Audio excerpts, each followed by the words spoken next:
ऐन अधिवेशनात उपमुख्यमंत्री एकनाथ शिंदेंचा दिल्ली दौरा, अमित शहा, राजनाथ सिंह, गडकरींना भेटल्याची माहिती, तर शिंदेंनी दिल्लीतला गुरु शोधल्याचा विरोधकांचा टोला। विधान परिषदेत शंभूराज देसाई आणि अनिल परबांमध्ये खडाजंगी, देसाई मंत्री असताना गद्दारी करत असल्याच्या अनिल परबांच्या वक्तव्यावर शंभूराज देसाई चिडले। गद्दार कुणाला म्हणतो, बाहेर ये, दाखवतो, शंभूराज देसाईंची धमकी।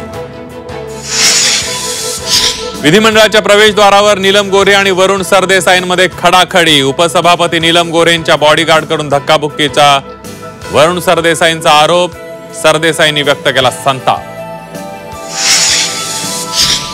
सामाजिक न्यायमंत्री संजय शिरसाटांना आयकर विभागाची नोटीस संपत्तीबाबत विचारणा झाल्याची खुद्द संजय शिरसाटांची माहिती। नोटीस जगजाहीर करून शिरसाटांनी स्वतःचीच करून घेतली अडचण। 75ची शाल पडली की थांबावं, मोहन भागवतांच्या वक्तव्याची जोरदार चर्चा। ही तर संघाची मोदींना सूचना म्हणत संजय राऊतांचा मोदींना टोला। जनसुरक्षा विधेयक विधानसभेत मंजूर, एकमतानं विधेयकाला मंजुरी, मुख्यमंत्र्यांनी मांडलं विधेयक।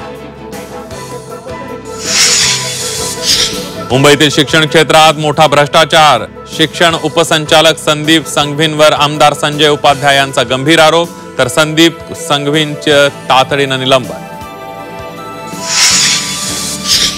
आणि लातूरमध्ये कागदावरच्या ग्रामपंचायतीचा कोट्यावधींचा घोटाळा, 90 बनावट प्रमाणपत्रांद्वारे सवलती, शिष्यवृत्ती आणि लाखोंचं अनुदान लाटलं।